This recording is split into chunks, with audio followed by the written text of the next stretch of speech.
Hi, good afternoon. Um, I'm in my car. I do apologize for that.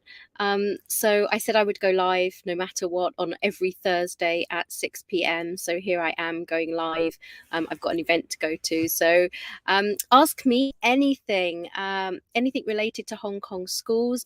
This is your chance to ask me anything at all, and I will attempt to answer it. So just while you go ahead and type your comments, if you are watching this on replay, you're welcome to type comments if you missed it, and I will answer them there as well. So this week, what happened this week? So of course, all the schools are sort of ramping down towards the closure of the school for the summer term and going on summer holiday. One school that we went to last week, very interesting comment.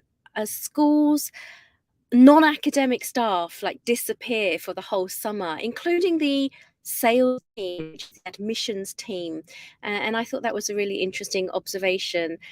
So if the school are sending home, or their admission staff are all off for the summer and they're not able to recruit new students, that's interesting. I suppose for the schools that are full or have plenty of wait lists and they don't need to, then that's fine. But the other sorts of conversations that I've been having with parents all week, two just today actually, because I can't really remember beyond like the last few days. Parents sort of wondering, is my child in the right school? My child's happy to go to school every day. We chose this school. It was okay at the time. We didn't really think about it that much. But then you start to get a bit of FOMO, I think. Your friends and, relatives, neighbors, everyone's got an opinion about the school that your child is in, even the school that their own child is in. And there's a funny thing that is, parents, your friends, my friends, generally like the school that they pay for, and they would recommend the school that they pay for, the school that their child is in. So it's not really an unbiased recommendation when you're listening to a parent whose child is apparently happy and doing well in whichever school that is. So it's really important to get like objective, neutral views. And where do you go for objective, neutral opinion about a school that is not just sort of guesswork or not just anything that you could already read on the website? Well, hopefully that's what we're here for. So ask me anything related to international schools and private schools in Hong Kong. It really is a passion of mine, and I know that might sound a bit trite, but I don't mean it to sound trite. I genuinely feel that parents need to feel empowered in the whole process. And the number of times a parent says to me, can I call the school and ask them that?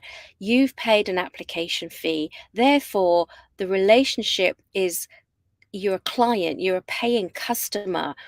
But then there's this feeling by a lot of parents that you aren't, you don't have power in this relationship, that you are powerless. And so it's an interesting power dynamic, the relationship between the parent that wants to get their child admitted to the school and the school.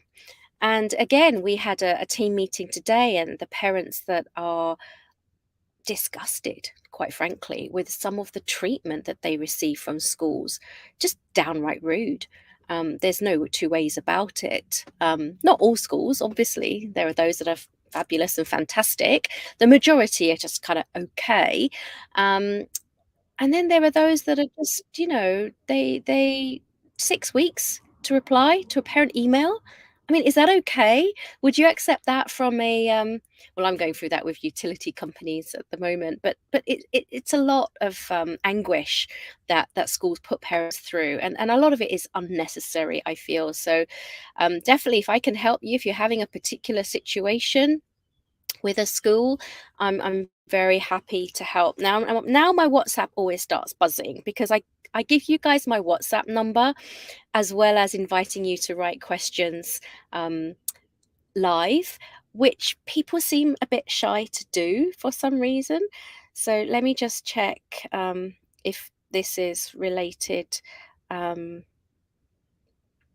It's not related.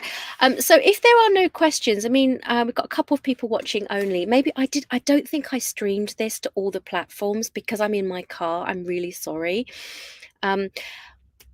We put all of our content into podcasts, YouTube videos, and the replays stay live where they were. So we had a really interesting chat yesterday with AISL, which is Asia International Schools Limited. They operate a number of schools in Asia under the brand of Harrow International Schools. So we had a super chat with a number of collaborators with Harrow. They're running a summer program together with Cambridge University about university admissions and communication skills and critical thinking skills. So I've got 2 children about to go to university next year and the year after, although one of them might do a gap year, so they might end up going to uni in the same year. And yeah, I guess, since a lot of you guys, a lot of our subscribers and Facebook group members and joined our groups 10, 12 years ago. So your children also might be, approaching the end of their schooling. That will be interesting, won't it? Once we see, actually, I must track back some of our very, very first children that we placed in like 2011, 2012, because some of them might have already graduated. So we will have alumni in a sense. So that would be really cool. So any questions? I guess not. Do I have any news for you? Been writing a few blogs. We've updated the heads on the move. Lots and lots of heads leaving this year and new ones coming. So, check whichever school you're interested in. Check the leadership situation. You might not always know, so check our blog. So we're keeping a track on that. We wrote up, we were invited to Shrewsbury School last week. Was that this week? Or that was last week, to meet the governors from the UK and to hear about a couple of interesting updates. And that blog is out. So go and have a look at that if that's a school that you might be interested in. And a couple of blogs about some tutoring. So summer, the children have 7, 8, 9 weeks off of school. Sometimes this is referred to a bit as brain lag or brain drain. Of course, they need to have fun. That goes without saying. But if there might be an opportunity there to plug a few gaps if they need a little bit of extra this or that, a bit of English language, a bit of maths, a little bit of science, hopefully making it fun. But the summer really is a good opportunity to do a little bit of catch up so that your children can enter school in August, September, confident and being able to hit the ground running. And that reminds me of a conversation I was having this morning as well, which is that how much information does the school give to you on the curriculum, on how much, on what your child will be learning in school? So if I think of all the schools that my children have attended in Hong Kong, of which there are quite a few, maybe about half a dozen, some were better than others. And the ones that the better ones will actually have a lot of curriculum information available to parents. So if a parent was sharing with me earlier that it's not really transparent what the school is teaching to their children, and I thought that was really interesting because it should be 100%, absolutely should be. So again, this is where, as parents, to elevate you into a position of power and find out and ask the school. And again, this came up with in relation to testing as well. Well, our school doesn't do any testing. Well, they absolutely do, but they might not share that with parents. See, there's a lot that goes on in a school pedagogically that isn't shared with the parents, and I'm not 100% sure why. Maybe somebody can tell me why. But that is the fact. I remember one time in particular in a PYP school having a chat with a teacher, and the PYP student report it's rather how shall I say this, to be politically correct? It's non-specific. It's a little bit, children are working within phases, and you as a parent, or at least I as a parent, wasn't sure really, like, where is my child supposed to be, because the phases were huge.